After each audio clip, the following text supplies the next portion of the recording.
British Bharat বিভাজনের পর ১৯৪৮ সালের ২৬ জানুয়ারি ঠাকুরগাঁও জেলায় জন্মগ্রহণ করেন উৎসব কিংবা আন্দোলনে নজরকাড়া ব্যক্তিত্ব মির্জা ফখরুল ইসলাম। প্রখ্যাত রাজনীতিক মির্জা রুহুল আমিনের প্রথম সন্তান মির্জা ফখরুল শৈশব থেকেই স্বজন প্রতিবেশীর কাছে হয়ে ওঠেন আদরের আলমগীর। ঠাকুরগাঁওয়ে প্রাথমিক ও মাধ্যমিক শিক্ষাজীবন শেষে ঢাকা কলেজে পড়েন উচ্চ মাধ্যমিকে। পরে মেধাবী ফখরুলের সুযোগ হয় ঢাকা বিশ্ববিদ্যালয়ের অর্থনীতি বিভাগে স্নাতকোত্তরের। ১৯৬৯ সালে ঢাকা বিশ্ববিদ্যালয়ে ছাত্রাবস্থায় ছাত্র রাজনীতিতে যুক্ত হন তিনি। দাপ্তরিক নেতৃত্বের অভিজ্ঞতা শুরু হয় পূর্ব পাকিস্তান ছাত্র ইউনিয়নের ঢাকা বিশ্ববিদ্যালয় শাখার সভাপতির দায়িত্ব প্রাপ্তির মধ্য দিয়ে।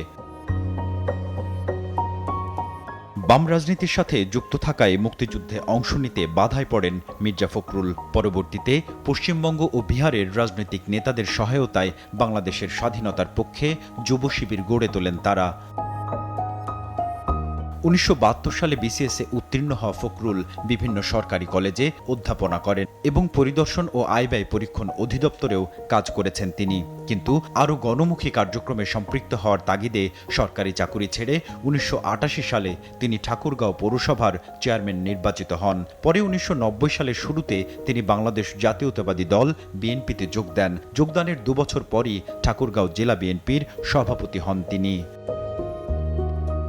২০০১ সালের জাতীয় নির্বাচনে সংসদ সদস্য নির্বাচিত হয়ে কৃষি এবং বেসামরিক বিমান পরিবহন ও পর্যটন মন্ত্রণালয়ের প্রতিমন্ত্রীর দায়িত্ব পালন করেন। ২০১৬ সাল থেকে বিএনপির পূর্ণাঙ্গ মহাসচিব হিসেবে দায়িত্ব পালন করে আসছেন মির্জা ফখরুল ইসলাম আলমগীর। এর আগে ২০০৯ সালের ডিসেম্বরে বিএনপির পঞ্চম জাতীয় সম্মেলনে মির্জা ফখরুল বিএনপির জ্যেষ্ঠ যুগ্ম মহাসচিব পদে নির্বাচিত হয়েছিলেন। এই পদটিতে তার আগে বহাল ছিলেন বিএনপি চেয়ারম্যান বর্তমান প্রধানমন্ত্রী তারেক রহমান। ১৯৬৯ সালের গণঅভ্যুত্থানে সক্রিয় ভূমিকা রাখা ফখরুল ৯০-এর দশকে স্বৈরাচার বিরোধী আন্দোলনে যেমন রেখেছেন উল্লেখযোগ্য ভূমিকা, তেমনি জাতীয়তাবাদী গণতান্ত্রিক লড়াইয়ে মির্জা ফখরুলের ত্যাগ তিতিক্ষা বিতর্কহীনভাবে স্বীকৃত। গণতান্ত্রিক রাজনীতিতে শালীন ভাষায় কার্যকরী প্রতিবাদ, প্রতিউত্তর আর বিপ্লবে মির্জা ফখরুল ইসলাম আলমগীর এক জীবন্ত উদাহরণ। ২০০৮ সালে নবম জাতীয় সংসদ নির্বাচনে পরাজয় এবং দশম জাতীয় নির্বাচনে ভোট বর্জনের পর ২০১৮ সালের একাদশ জাতীয় সংসদ নির্বাচনে তিনি বগুড়া ৬ আসনে নির্বাচিত হন। বিজয়ী হয়েও শপথ নেননি ফখরুল। ব্যক্তিগত জীবনে রাহাতারা বেগমের সাথে বিবাহ বন্ধনে আবদ্ধ হন তিনি। এই দম্পতির ২ মেয়ে রয়েছে। মির্জা ফখরুলের স্ত্রী ও সন্তানেরাও উচ্চশিক্ষিত। মির্জা ফখরুল ইসলাম আলমগীরের চাচা মির্জা গোলাম হাফিজ ছিলেন একজন বিএনপি নেতা, সাবেক মন্ত্রী ও জাতীয় সংসদের ৪র্থ স্পিকার।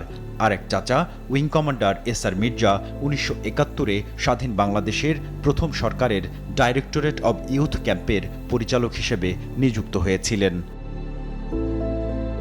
রাজনীতিতে শালীনতা, ধৈর্য, যুক্তিনির্ভর প্রতিবাদের মাধ্যমে নিজেকে আলাদা উচ্চতায় নিয়ে যাওয়া মির্জা ফখরুল ইসলাম আলমগীরকে ২৩তম রাষ্ট্রপতি পদে দলীয় মনোনয়ন দিয়েছে বিএনপি।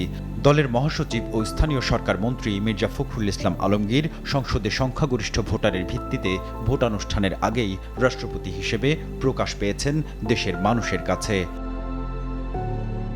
তাশফিক সঞ্চয়, এসএটিভি, ঢাকা।